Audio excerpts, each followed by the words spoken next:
Hello, ladies and gentlemen.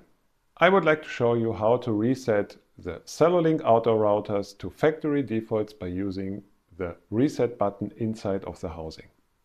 The reset button at all variants, at the pole mount variant, the wall mount variant, and the cabinet mount variant, can be accessed by opening this screw on the housing. And behind this screw you can find the reset button. You can remove the Ethernet cable by pushing the clip of the RJ45 connector, and you can find the nano SIM slot for the SIM card. For loading the factory defaults, just power off the device. So at the moment it's on.